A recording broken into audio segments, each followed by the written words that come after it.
મેં કીધું ગાયત્રી યજ્ઞ છે તો આખું ગામ સંભાળી તો બધા મોટા ભેગા પડી ગયા આટલો બધો ખર્ચ ગામ આખા જમણું તો 1-2 રૂપિયા થોડા થાય તો પૂરા પૈસા લે. મેં કીધું આપણે રૂપિયો ખર્ચવો નથી ને એમને જમાડી. મેં કીધું આપણા ઘરમાં જે હોય એ વસ્તુ જમાડી ચૂરમાન લાડવા અડદની દાળ આપણા ઘરમાં બધું છે બધા દઈ જાવ કરી નાખી.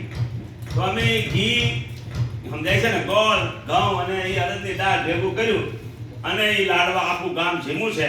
અઠવાડિયું સુધી લાડવા એટલે અઠવાડિયું અહીંથી સુરત ડબ્બા મોકલ્યા હોય.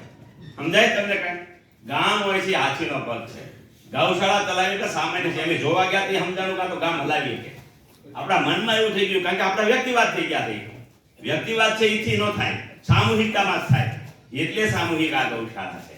તમે બધા ગામડા ટેકા દેશો. બગસરા આખું નગર એવું છે કે અહીંયા આ બગસરાની અંદર 40-50 ગામનો વેપાર હાલતો હતો. સમજાય છે? અમરેલી વાળા અહીં લેવા અહીંથી અમરેલી લેવા જાવ તો 20% વધારે ભાવ થતો. અહીંના વેપારીમાં એ તાકાત હતી. અહીંયા જે મટીરિયલ વપરાય, અહીંયા જે માલ જો એ અમરેલી કરતા સસ્તો હતો. એટલે 40 ગામ અહીં હાલતા. તો એ ભાવ કેવો હશે?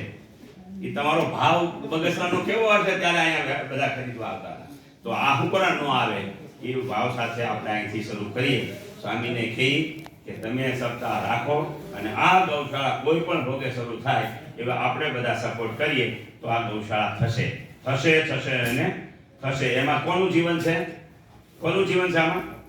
સ્વામીનું કે આપણું જીવન છે. તમને એવું ન સમજતા કે રફાળામાં બેઠા છે તો આપણું નહીં હો.